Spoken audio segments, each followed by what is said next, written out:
Hello, everyone. Welcome to Distributed SQL Summit 2024.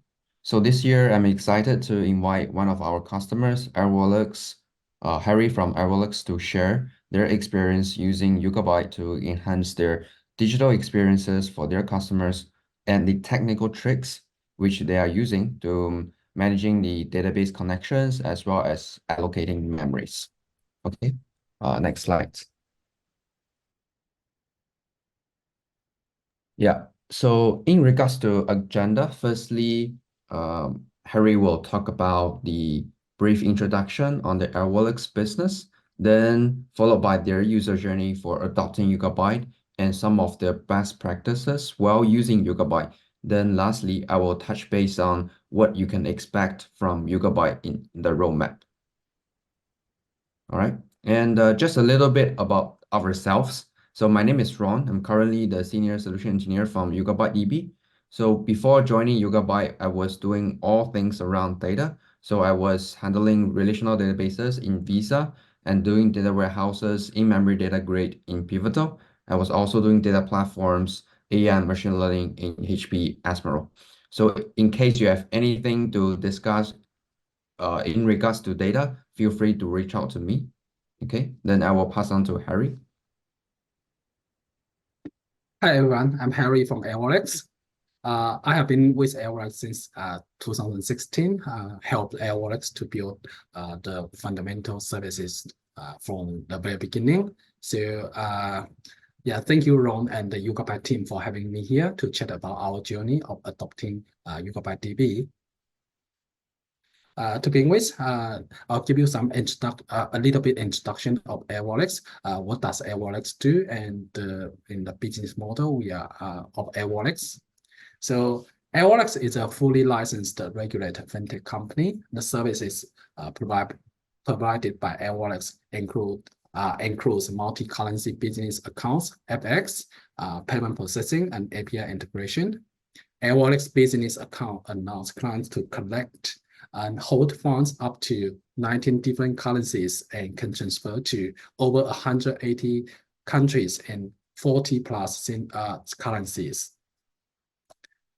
Here's a diagram of the Airwallex business capability. So 92 countries can do local payment. 54 countries we can do local collection. And we support 30 plus countries in card issuing, 40 plus countries in acquiring service. This is the diagram of Airwallex data flow of multinational corporations. As you can see, Airwallex encapsulate the complexity of risk control, production and product engine, liquidity providers, and financial institutes in a box and offer a unified API interface, which can reduce the complexity of integration. Okay, let me share our journey of adopting YugabyteDB. So there are some challenges for the dev team to support the Airwallex business. To begin with, Airwallex operates around the clock without any designated maintenance window. It's a 24/7 business.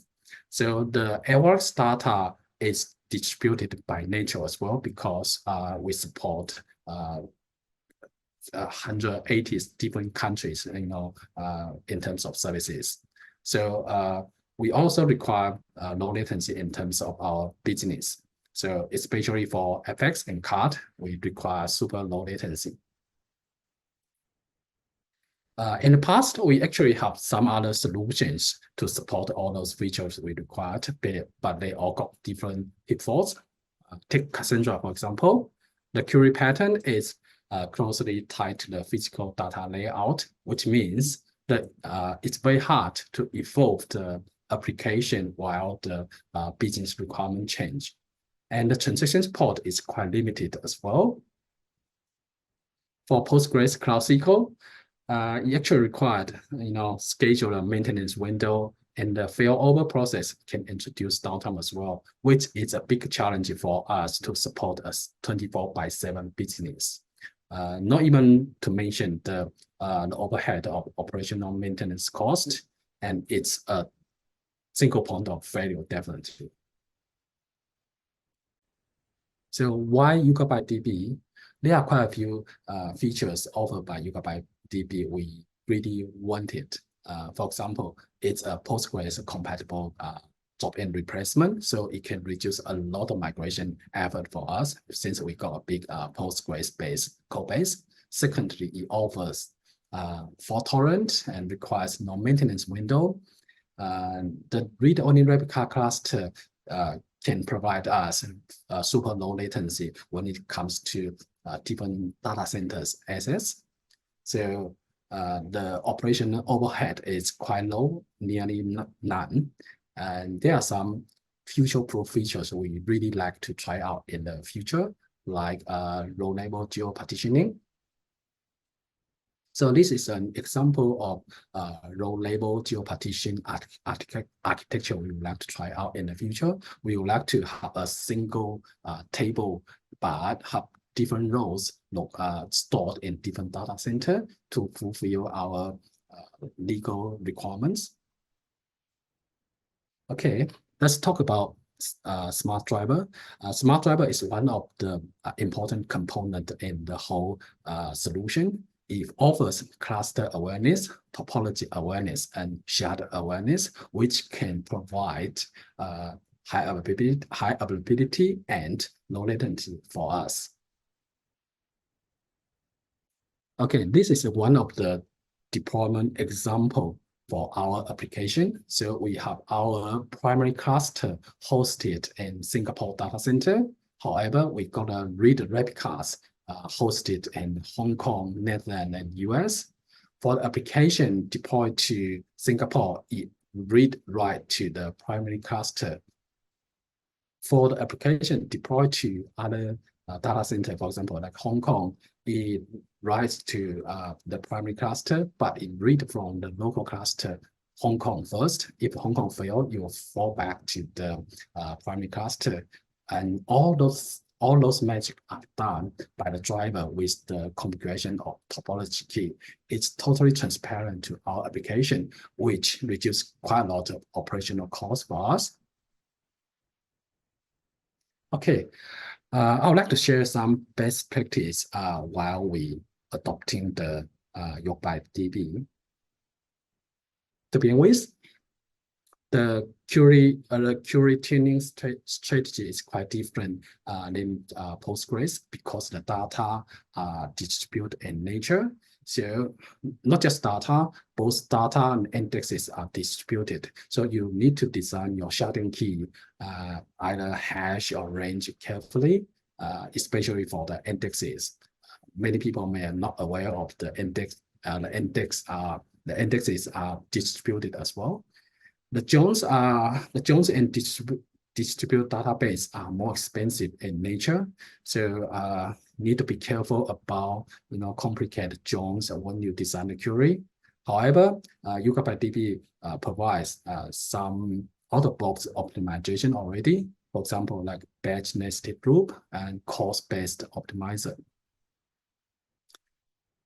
There are another optimization we need to do if we really wanted to achieve low latencies. The connection initialization in YugabyteDB is slower than Postgres. Normally, it's around 500 milliseconds to a second. So if you wanted to avoid the spike of latency, you should use a connection pool.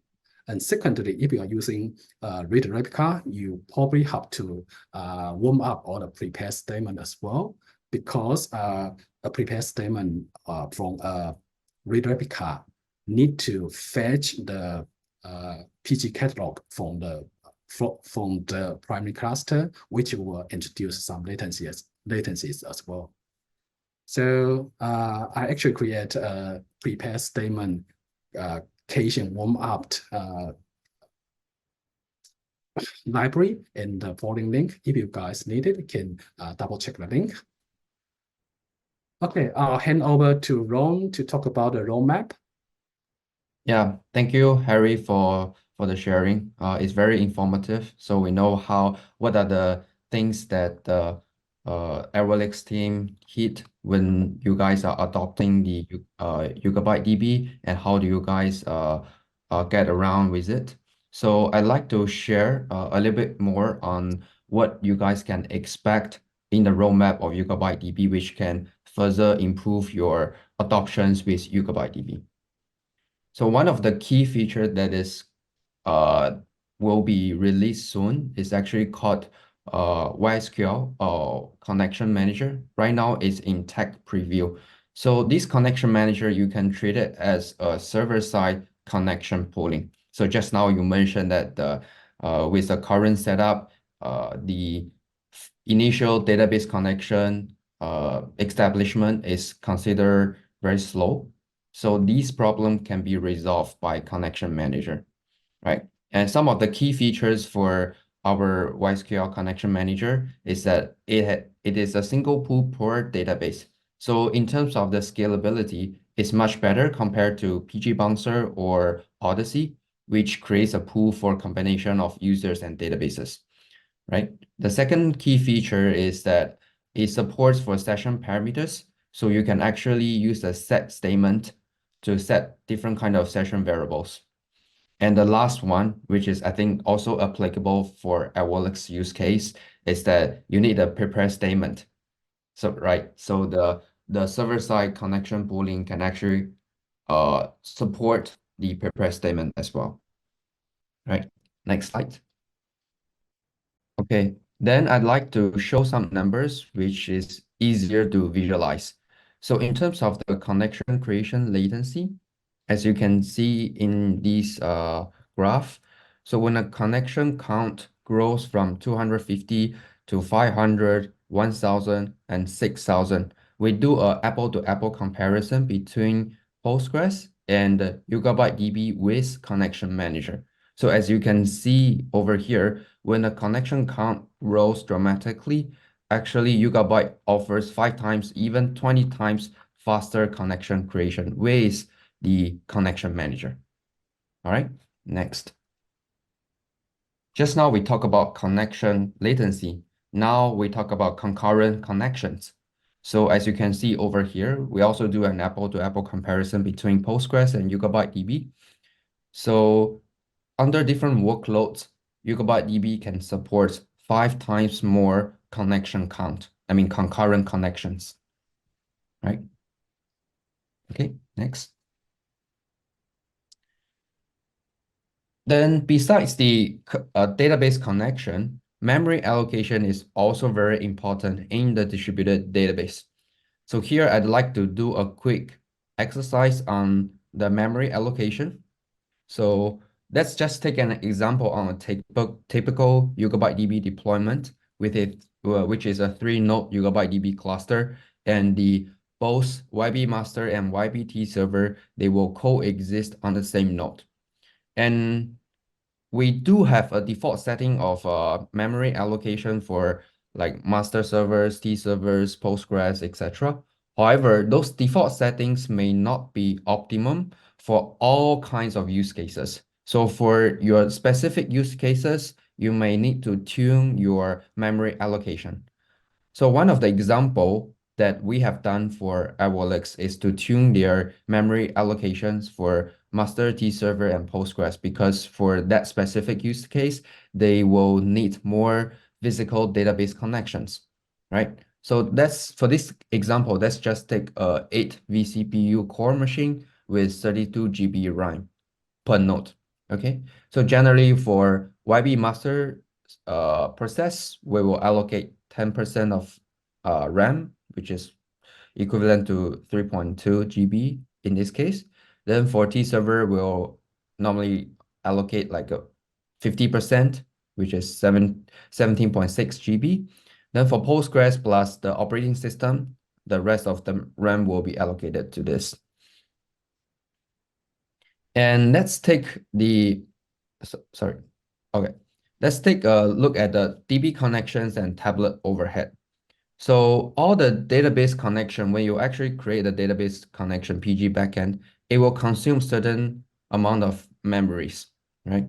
So on average, it will take 15 to 30 megabyte as part of the Postgres backend, right? So if you per node basis, if you are having 600 physical connections, that will take around 9 GB of memory.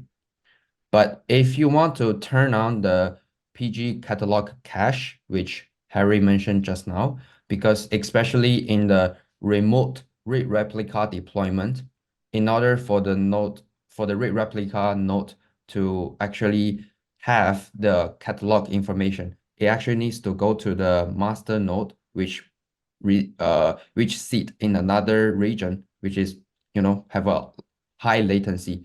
That's why we want to cache those catalog information in the local T server. So if you turn on cache, obviously it will reduce the latency, but of course you will have a larger memory consumption. So if you turn on the catalog cache, generally the memory usage per DB connection is around 30 to 60 megabyte, right? So that will result with the same 9 GB of memory consumption, it will only support 300 database connections, right? So that's on the database connection side.